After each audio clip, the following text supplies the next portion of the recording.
Herzlich willkommen. Hello there. Hello. Welcome back to Life with Shivani. I'm here today with my best friend, one of my best friends. Disclaimer. She has other friends. But this is I'm her only Attain. friend. Attain. Yeah. You might recognise Attain if you've watched my channel before.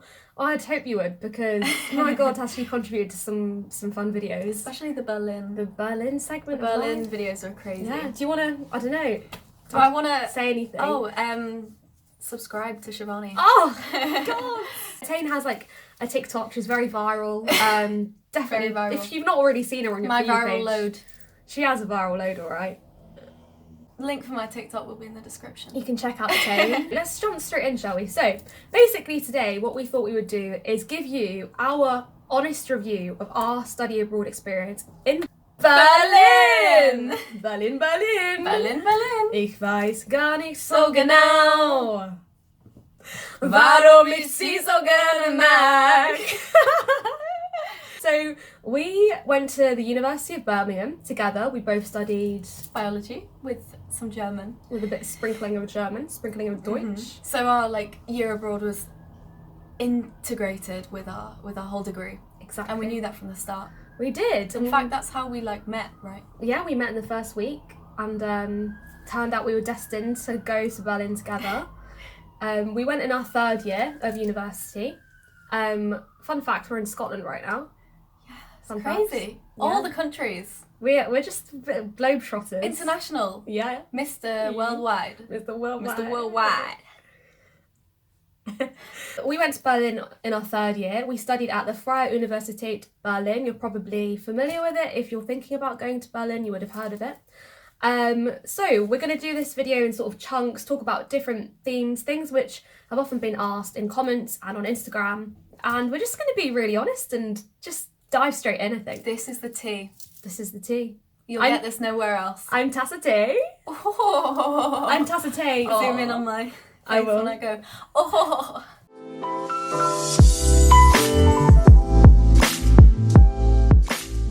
So the first thing we're going to talk about is accommodation, where we lived in Berlin, our experience of that, because one of the most common questions is, where did you live? How did you live there? What was it like? Would you recommend living in a WG? Would you recommend living in a flat share in the city? And I think that's a big part of it. I think that was Definitely. really worrying for us. Yeah, we didn't know whether to live in a student accommodation or find a flat elsewhere. We didn't know what would be the best way to make friends and be the most integrated. We lived in Goerzallee, which was a student accommodation based in Goerzallee. Near Steglitz. Yeah, near Steglitz. but Rathaus Steglitz. Yeah, the rat house. In the rat house we trust is what we'd always say. In the Rathaus we trust. But I think I'm happy with what we did. I think that was a great Oh, experience. I think for me, that was like probably the best decision. Living in Goerzallee. Because you were like, no. No, I literally, I was like, I want to live with Germans. Yeah. I have to live with Germans. I'm going to Germany. If I don't live with Germans, what's the point? I'm not in my hair.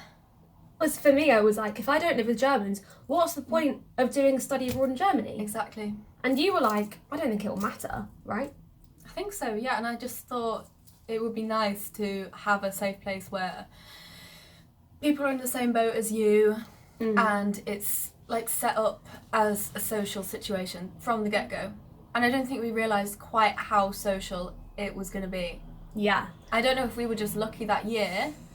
I don't even think so. I don't think so though, because I'm still part of the group chat and it's popping off. I ended up living with a girl from Poland, a girl from Ireland, a guy from Poland, a girl from Estonia, and a girl from Japan. And then there was me, and then Attain, you lived with... I lived with someone from Belgium, two people from Italy, one guy from Spain, and a guy from Turkey. Is that everything? Is that everyone? Mm-hmm. There's always new people coming.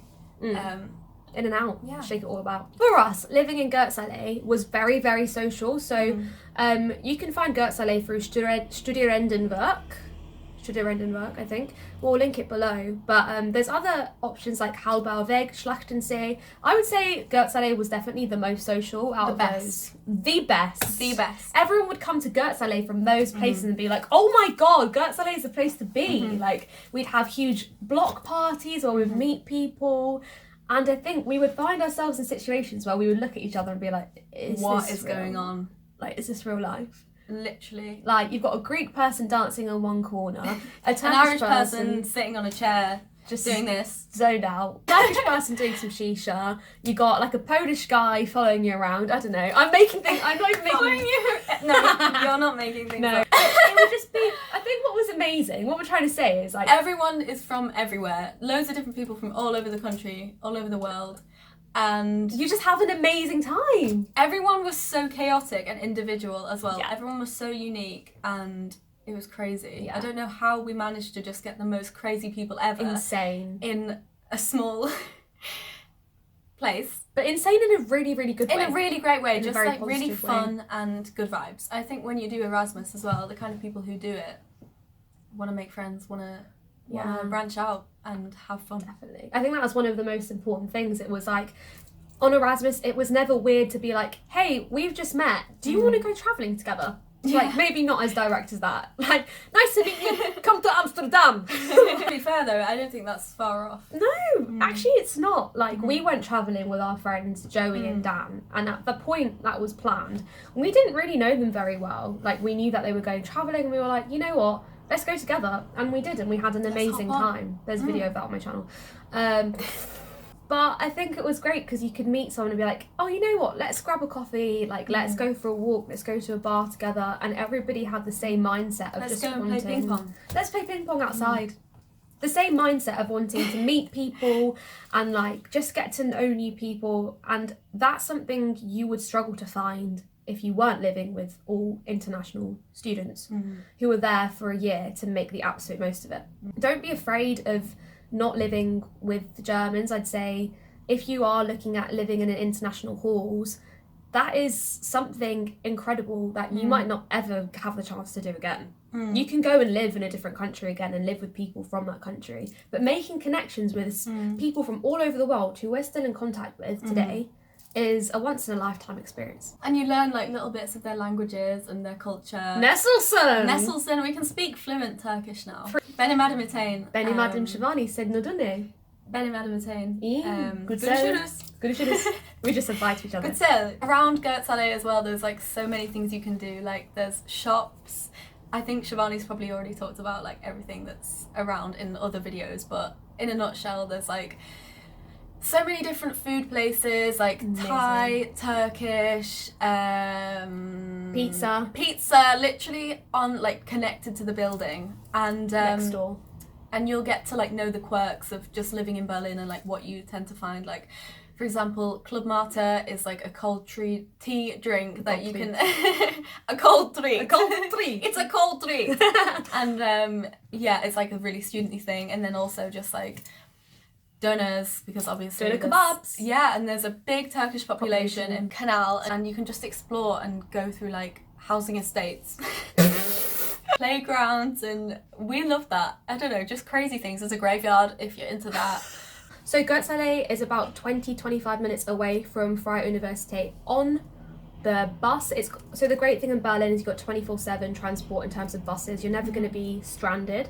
Obviously, as with any city, you should be careful and try not to travel alone, but there's always a good chance you'll be able to hop on an U-Bahn, an S-Bahn or a bus at some point. Buses for definite are pretty much 24/7 every day of the week, yeah, which is great. And that was something a lot of people are asking. So it's close to the uni, it's easy to get to. In terms of distance from the city, it depends where you're going, but it's probably going to take you at least 40 minutes to get to the main parts, I'd say. Yeah, that's something a bit...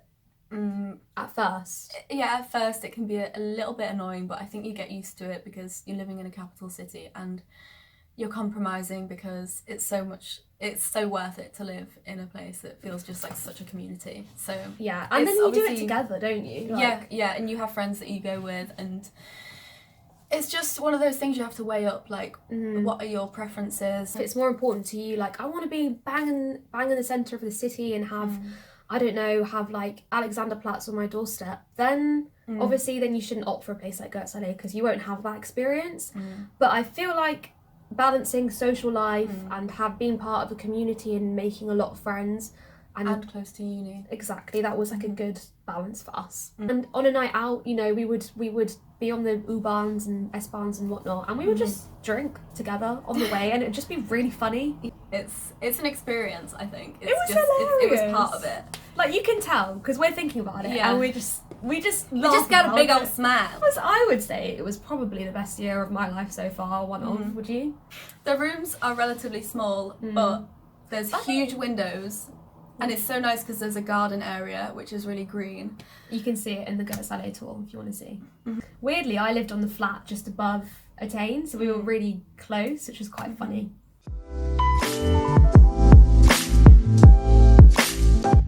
So in terms of making friends, I think this is something a lot of people worry about, and I've had a lot of questions about how did you make friends, and also what were people like in Germany, what were the Germans like. There's a lot of anxiety with going to a new country and will I be on my own?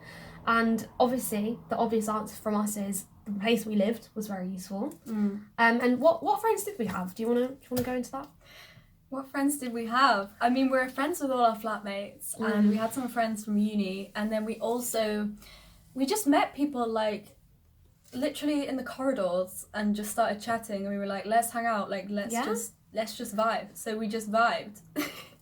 That's it in a nutshell, you know. Like, I think for me, I got on really well with a lot of my flatmates, pretty much all of my flatmates I got on really well with. And then I got on really well with the Tain's flatmates. Like, like two of your flatmates, I would count them as some of my really close friends, actually. A Spanish man and a Turkish man. Like, I think we're going to be friends with them for life. They were close friends of ours, and then other people in the block. And then in terms of Germans, I have a couple of people I'm still in contact with from the year abroad. For me, I took part in a tandem program, which was really useful. So if you have the opportunity to do that, I would say definitely take it, because it's a chance for you to meet up one-on-one with a German, and that you know already that person's willing to actually speak to you. Because if we're being absolutely honest, I would say not everybody is going to want to be your friend, and I think that was a kind of they already have friendships, I think, and it's quite hard to integrate. Yeah, especially when you maybe need a bit more time to think about what you're saying because you're doing it in another language. But yeah. So obviously it was really international where we lived, but the one thing is, like, I don't think you should expect to meet German people in those accommodations. Yeah. But that was something we were worried about, because we wanted to use our language. But yeah, that was a big thing for us. Actually, yeah, it was fine. Like, there's other ways to meet German people, and 100%. Even now, like, one of our friends is there. 100%. Yeah. But you'll find them if you're determined. You will find them. If you're determined to find Germans in Germany, you will. One of our friends is there at the moment, and she's using Bumble BFF, like, just to meet friends. And it seems like, try that if you're in Berlin. Don't be afraid to put yourself out there. Like, it might be really nerve-wracking, but take it from us. Making those little gambles to stop someone and talk to someone in your course, in your lab, in your accommodation. Some of the people I met in my accommodation was literally because I was walking past and I was like, hey, like, what's your name? It turned out in the end they were so happy that I stopped them and tried to talk to them, because if that hadn't happened, we never would have known, like, what good friends we could have been. And I think that'd be like a big piece of advice. Like, you have 1 year to really like explore yourself, like, people, and make connections, and absolutely go for that. That's a tangent, but I just wanted to say that.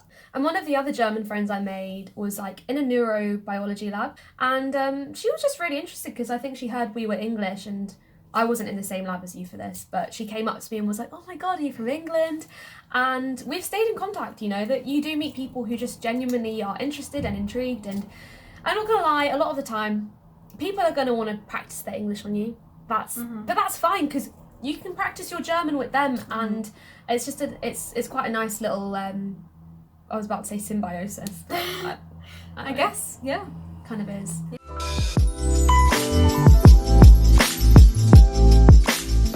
Our course, what did we study, and what language did we so people ask, what did we study, what language did we study it in, how did we find it, and etc, the whole shebang. So biology in German, and we did a few different kinds of modules from all over, right? Yes, we did. So labs were really long. Really They long, don't like last 7 well. hours, right? we had 7-hour labs together, which was insane. Yeah, we had very long labs. Obviously, it depends on your course. I know people who did psychology and they didn't have sort of like as intense much, hours like that. As many contact hours, I guess. We had a lot of contact hours with at the of start labs. before COVID. Even once COVID hit, online university was also intense. Oh wow, yeah, the labs. We still did labs. Online labs. Yeah, 7 hours at a time. Yeah, that was insane. that was a lot. Yes. But in terms of the course, we studied everything in the German language. So lectures, seminars, everything was in German, which was a big challenge. Like, that's what, as if we did that. I know, but you'd be surprised like how quickly you assimilate, and your German or your language will just get so much better the more you're just surrounded by it, and you have no other option but to just try and understand what's going on. Yeah. Just like try, and even if you're just getting a gist at the start, I was like, I feel very lost, like, and in the very lost. in the beginning, but then over time, like, it just starts to make sense. Like, you just understand it a lot more over time, which makes, obviously, that's obvious, but it's true. What she said. I would add to that. You do also have to be proactive. So this is one thing I would say. When I was in labs, I often would have the module leader, like literally the lab leader, would come and sit next to me so he could explain everything to me in English, which wasn't really necessary because I was, I understood what was going on.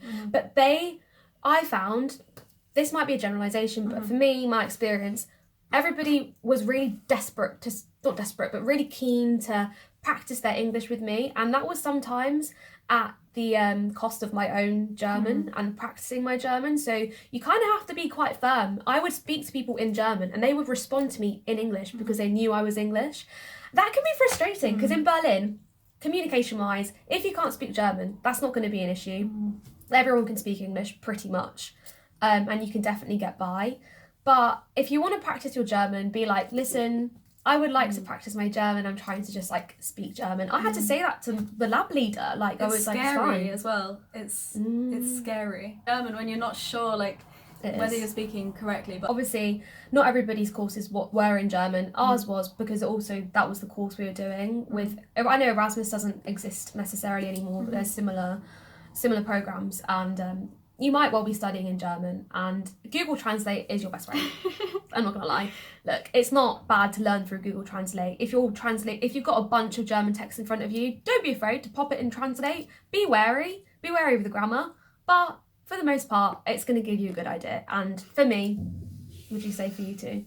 Yeah, definitely. Like, it was useful. It's probably the easiest way to just check words. If you hear a word you don't understand, I'd say I'd use that above anything else. Yeah. I would say use word reference as well, but if you're doing like big chunks of text, Google Translate was often my best friend. And don't worry about the grammar as well when you're talking, like just word vomit. It helps. It really does. Like, over time, the grammar will it'll fall into place.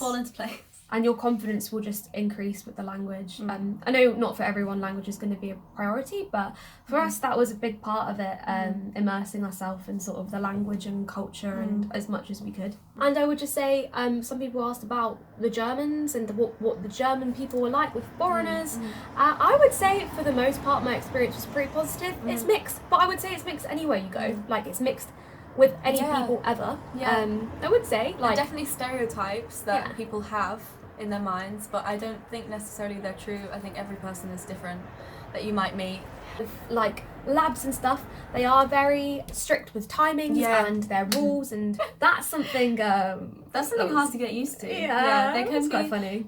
Just prepare yourself, because there can be a lot of work. We did actually work quite hard in the end. We just wanted to get by. For us, the year was worth 5%, so not a lot. Depends obviously for you how much your year might be worth, but we did have to end up working pretty hard, but that was also very rewarding. Yeah, definitely.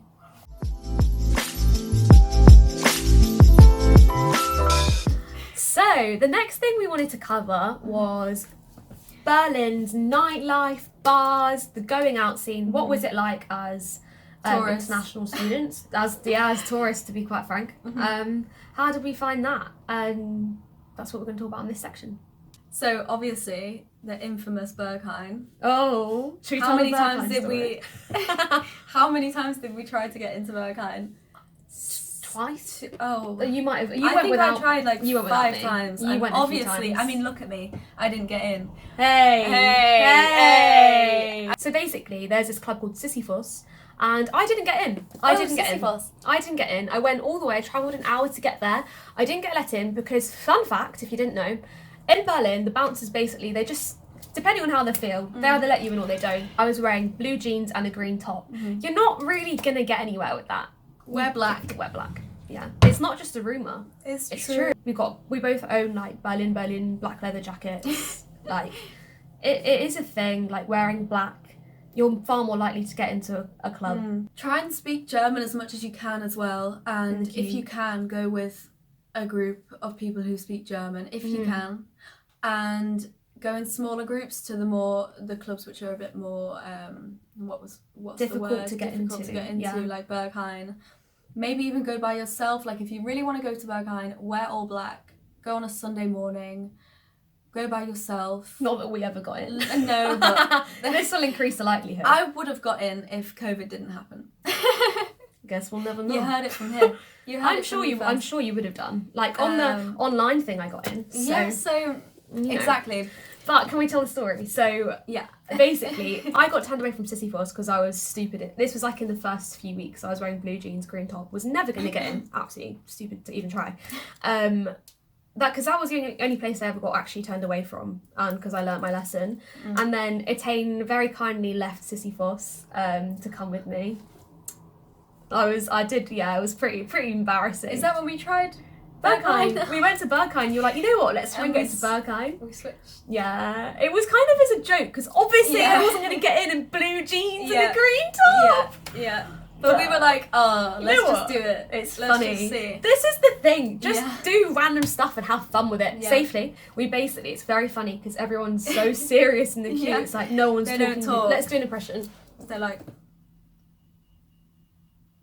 no, more like. We knew we weren't going to get in. We got to the front of the queue. I'll insert photos of how we were dressed because the man was like, "Not today, ladies." Yeah. And we were like trying not to laugh. Everyone else is so serious. Yeah, I know. We were just like looking at it as a funny. It was funny. A funny experience, like just something to do with that. So then Etain had this great idea. I was like, let's switch clothes. They will never know. They will never know. But the queue was going down quickly, right, though? It was like short. Half an hour, which is short for Berghain. I think it was a day and time we were there at. It was just like a short queue because sometimes it notoriously has a very long queue. But we like switched tops and like you had like blue glasses and like a Joy Division top. But yeah, we switched clothes. Got back in. Don't ask where we switched clothes. We did it in the middle of just the street. Literally just in the queue. Yep. Got back in the queue and the man obviously just once again said, I think he must have, did he Not say it in today, English? ladies. Because he It was was just English. like, obviously you're English, like. Yeah, he was like, "Not today, ladies." We weren't even speaking and he was like, "Not today, ladies." Back to general nightlife. So I think for me a bit of a culture shock was obviously Berlin is the home of techno and a lot of the clubs very techno heavy, and what's really interesting is you're the DJ they're the DJ. Everyone faces just like you don't dance with and each they other. dance like and like, everyone faces the DJ. If you dance with each other, it's kind of weird. Like you don't do that. If everyone faces the DJ and like it's a very solo thing with your drink. Go by themselves. It's not unusual. Yeah. Not unusual to be loved by anyone. The other interesting thing, drinking culture, very different from the UK. If you're from the UK, drink is not drunk in the same way. Like people will know if you're English if you are paralytic because the Germans don't really tend to do that. They have like the odd beer, maybe some nose beers. That's what they do. Yeah, We it's did used not. as a social tool rather But- than a let's. You hear what I said?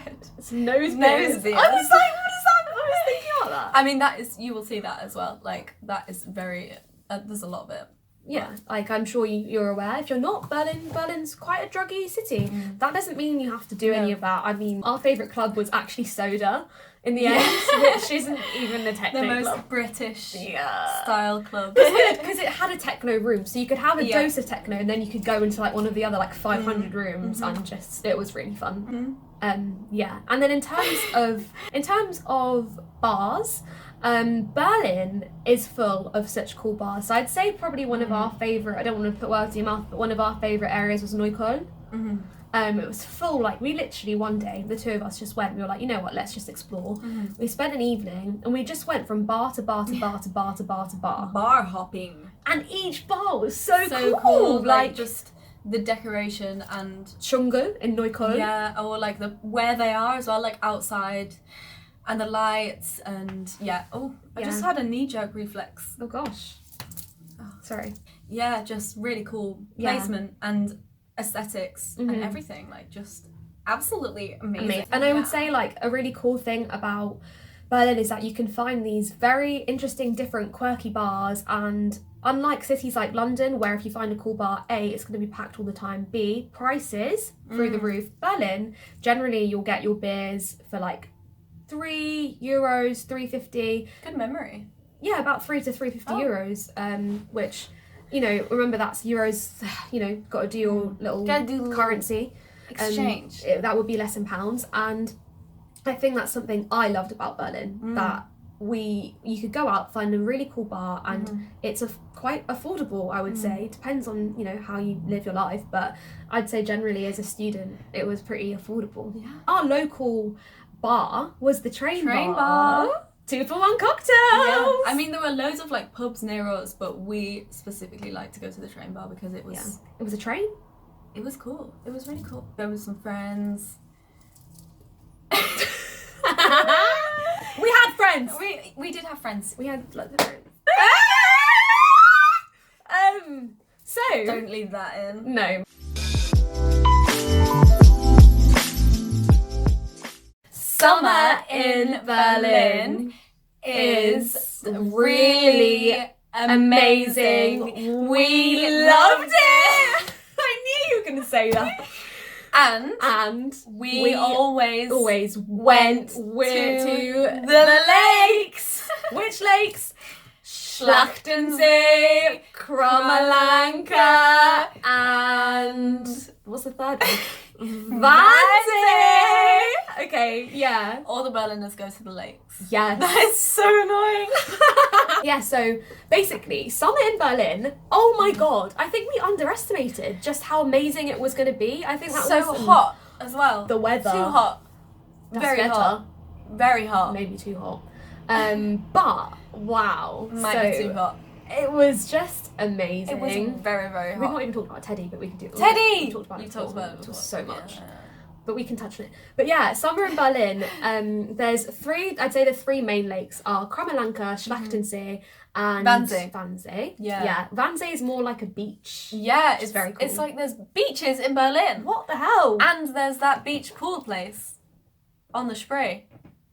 Oh, yeah. Yeah, it's really And what cool. was it called? I can't remember. remember. Badeschiff Berlin. Badeschiff, yeah. That's in one of my vlogs. You can see that.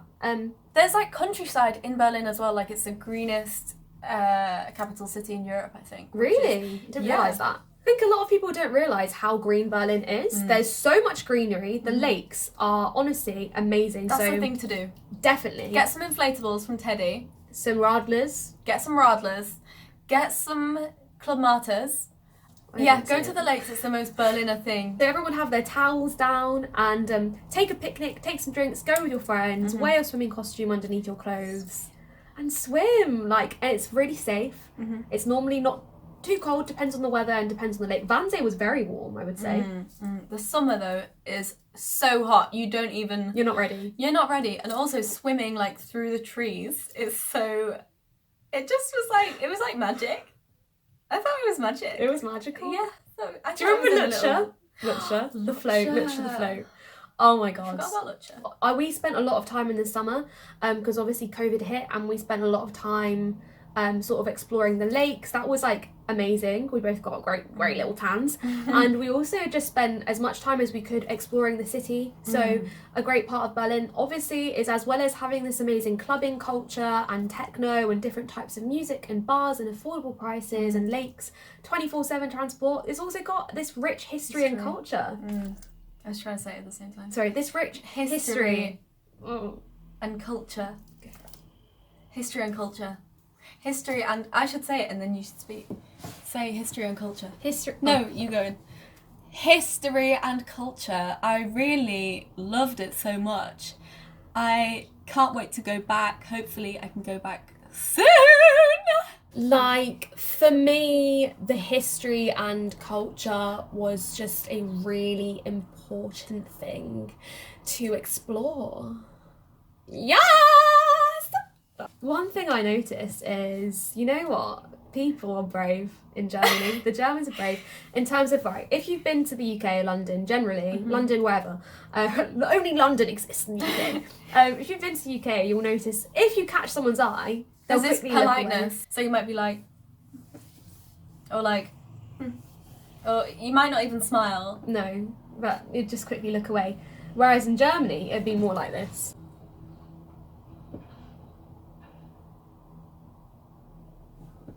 And this is me going away on a bus and still looking at you. Oh, you can't see me. I'm on a bus, look. She was on a bus. Even worse when they're on the bus. They will retain they weren't eye driving. No, but there's a lot of eye contact. Yeah, it's quite funny. Even the babies, I found it. Even the toddlers. the babies. I'd be having stare-offs with toddlers. No. Yeah. But we literally They started it.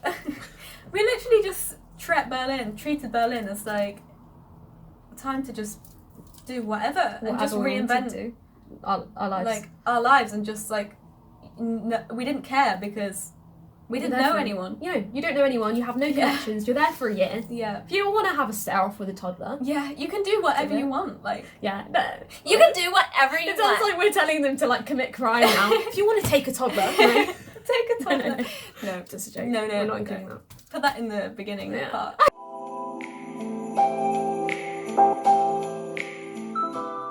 Also, something to touch on, obviously, when you're going to a new country and you've moved to a new place, like, it's easy to think that everybody else is having the most amazing time on the year abroad, and you know what? It's the highlight reels on their stories. Yeah, it's not real. It's not real at all. And just remember, it is definitely okay to feel like, you know what, this isn't going how I planned, or I feel lonely. Yeah, like, and you know, if you don't have someone like, I mean, there were definitely times I felt lonely, even though we had each other. I think sometimes we would just not even see each other on a day, and then in the evening we'd just like go crazy, reconvene and lose our minds. But you know, I mean, it's and dance in the hallways. That's fun. And like we put out a hat to like connect. We pretended that we were busking, like dancing. I can't even insert a video of that because I swear it'd be just like incriminating. And we were just like performing for everyone who went past us, and we were like, you can give us some money if you want. Money. What wasn't it to like Rain by H or something though? Like rain. Can't remember. But that's a tangent. Lolita. Oh my god, too much, isn't there? Well, I think what we were trying to say was, don't worry if things don't feel like they're going to plan, because generally I think it's hard, but you do have to be quite proactive. Yeah. Like, you need to try and put yourself out there, and it might be like kind of uncomfortable or scary, but generally it will pay off, I think. It will be okay, yeah. Yeah. And if it doesn't, just that's remember, also fine. no one is going to remember in like a month's time, and no one knows you. You're completely anonymous in this new place, so you can just do whatever serves you and whatever makes you happy. And and you don't worry if things don't go perfectly from the get-go. Yeah. It can be quite alienating to live in a new country. And especially if you're completely alone, you don't know anyone to begin with. But just remember, you're going to learn so much, and it's a year that really, I think, was very character building and like very full moment. You might take it for granted, but looking back, I think for both of us, we can say like we learned a lot about ourselves. We learned new skills. We learned how to be independent. That was my biggest thing. I learned really how to be independent and to not just knowing that I'm not in the same country as my family or just our friends from home. Yeah, friends. Just looking after myself and putting myself first and understanding how I need to like just live my own life and knowing that I'm independent. Yeah, definitely. I think obviously we have to touch on, for us, COVID did hit and that was a massive thing that happened, and we both stayed throughout the pandemic, which was a scary decision, and I don't regret it one bit. It was horrible. I didn't see my family and boyfriend and close people to me for half a year, which was really difficult. But I think again it was just this thing of learning to be independent, and it was difficult, and like there were hard times. I think I can definitely speak for myself when there were definitely low points during the year abroad, and points I felt like things weren't going the way I wanted them to, or I'd say try not to have massive expectations, like go with the flow and just enjoy each moment. And don't expect that certain things will happen. I guess just wait for the fun times to come. Obviously wait, be proactive, but just know that like it will work out okay. It's obviously we're only speaking from our experience, and we don't want to set this massive expectation that it's going to be crazy and wild and amazing. It's what you make of it at the end of the day, and this is what we made of it. High points and low points. Definitely. I think there were times where it might have felt like, could this be kind of awkward talking to this new person or doing this new experience, but in the end it was always okay, and even if it didn't go okay, that's fine. You probably will never see them again. If you get turned away from a club, sure, in the moment it's humiliating and you walk away wearing a green top and blue jeans looking like a bit of an idiot, but you know what, it's funny now. And like year abroad, a time to do whatever you want and just express yourself and learn who you are. Did you hear my inhale? Express yourself. Time to express yourself, learn who you are, and learn about being independent, I think. One of the biggest things. Utilise that time. So I think we've covered quite a bit. We've been talking for almost an hour, so I hope we've covered something that's useful. Crazy. It's scary talking to a camera, because I'm like, it's hard, isn't it? It's really hard. It's actually hard to just sit down and speak. But I think we hope it was useful. Hopefully it was useful, and we hope that if you're doing a year abroad or going abroad, that you have the best time ever. Good luck. Viel Glück. You will have an amazing time. Hopefully. The year abroad is an amazing experience which will stay with you for the rest of your life, and it is what you make of it. So have a fun time. You moved as if I had nits. Don't touch me. If there's anything we've missed out or you'd like us to talk about, more than happy to do a part 2. Like we've got so many memories and things we can talk about in more detail, but hopefully this is a good starting point and overview for you. But overall, we both loved our experience, I would say, and we hope this was useful, and thank you for watching. If you did enjoy, to Shivani. Yes, if you enjoyed. Yeah. Tschüssi! We found a very interesting German man in our lab who just he just loved messing around with us. He was threatening to like stab me, but at the time it was just quite funny. We were just like, what is going on? We were like, okay, go on. You. Do you remember? He was like with his like knife or pen thing. Yeah.